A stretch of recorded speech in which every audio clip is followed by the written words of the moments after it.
The wait is finally over. But the explosion we just witnessed was something nobody in the league office was prepared for. You could feel the tension vibrating through the arena the moment the final buzzer sounded. But what happened in the tunnels of the Footprint Center isn't just a headline, it is a tectonic shift in the hierarchy of professional basketball. For decades, Diana Taurasi has been the undisputed GOAT, the White Mamba, the fiery soul of the WNBA, who demanded respect through sheer dominance and a legendary, sometimes terrifying, competitive edge. But tonight, that legacy hit a wall made of 22-year-old Iowa Steel. We aren't just talking about a game where the Indiana Fever pushed the Phoenix Mercury to the brink. We are talking about a post-game sequence so volatile, so emotionally charged, and so revealing that it has officially shattered the illusion of a friendly torch passing. If you looked closely at the broadcast as the cameras were cutting away, you saw it. Diana Taurasi didn't stay for the jersey exchange. She didn't stay for the professional handshakes.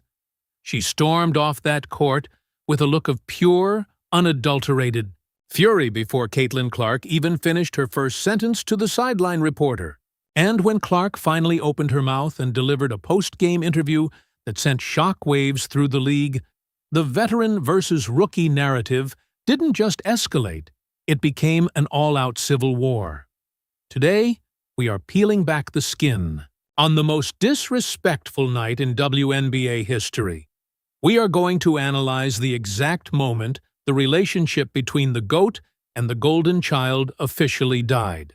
We are diving into the hidden transcript of Clark's interview that has the Mercury front office in a total panic, the tactical breakdown of how Clark's offensive gravity actually embarrassed the Mercury's defensive scheme, and the shocking reality of why the WNBA's old guard is literally losing their minds in real time. Lock in, because we are going beyond the highlights and into the dark psychology of a dynasty under siege. To understand why Diana Taurasi looked like she wanted to burn the building down, we have to look at the contract of respect that has governed this league for 27 years. In the WNBA, there is an unwritten rule. Rookies are meant to be seen, tested, and eventually accepted only after they have paid their dues in blood, sweat, and silence. But Caitlin Clark isn't playing by the old rules. She isn't asking for a seat at the table. She's building a new table in a different room and taking all the guests with her. Throughout the game, the physical targeting was obvious. We saw the extra bumps, the late whistles, and the constant welcome to the league chirping from the Mercury veterans. Taurasi was leading the charge, playing with a level of aggression that felt personal. It wasn't just about winning a regular season game. It was about protecting the perimeter of her kingdom. But then, the math took over. You see, Diana Taurasi is a basketball genius, and a genius knows when the game has passed them by. As the fourth quarter unfolded, Clark's ability to manipulate the floor through horizontal spacing, the very thing we've been tracking all season, forced Taurasi into defensive rotations she simply could no longer make. Every time Clark pulled up from 35 feet, she wasn't just scoring 3 points. She was pulling the rug out from under Taurasi's defensive legacy. The frustration was visible in every missed rotation and every bark at the officials. So, when the game ended and the spotlight shifted entirely to Clark, the ego of the veteran could no longer contain the reality of the situation. Taurasi's exit wasn't just a walk to the locker room, it was a white flag disguised as a temper tantrum. She saw the future, and for the first time in 20 years, she wasn't in it. But the real explosion happened when the microphone was placed in front of Caitlin Clark. Usually, Clark is a master of the PR-friendly, "I'm just happy to be here" rhetoric. She's been trained to deflect, to praise her teammates, and to show deference to the legends. But tonight, The nice girl mask slipped, and the competitive assassin we saw at Iowa finally spoke the truth. Her post-game interview didn't just shock the fans, it was a direct, calculated strike at the establishment. When asked about the physical play and the veteran presence of the Mercury, Clark didn't give the standard answer.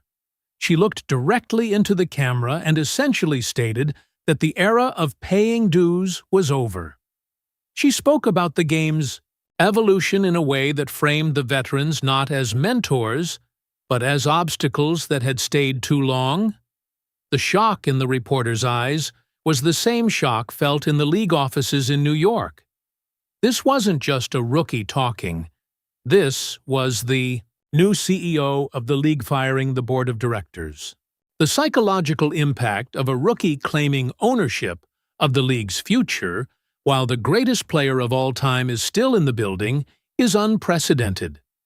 It was a King James moment, a Michael Jordan over the Pistons moment, but with a layer of cultural friction that only the WNBA possesses. The fans in the arena were stunned into a weird silence, a mix of, "I can't believe she said that," and the realization that the hierarchy had been flipped upside down on live television. Why is the front office in such a panic over this? Because the business of the WNBA is built on the myth of the Sisterhood. The league markets itself as a unified front of empowered women who support one another. But Clark's interview and Taurasi's storming off exposed the truth. It's a cutthroat, ego-driven business where the arrival of a new, more profitable star is viewed as a threat rather than a blessing.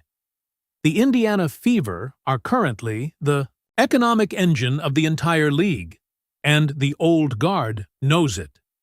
Every time Taurasi or any other veteran shows visible disdain for Clark, they aren't just attacking a player, they are attacking the very person who is responsible for their charter flights and their increased salaries. It is a massive, paradoxical conflict of interest. The front office wants the vibes to be perfect for the sponsors, but the players on the court are engaged in a psychological standoff. Taurasi's storming off is the ultimate symbol of this fracture. It is the old world refusing to acknowledge the new world, even as the new world pays the bills. We are witnessing a total breakdown of the league's internal culture. And the shocking part isn't just the words spoken.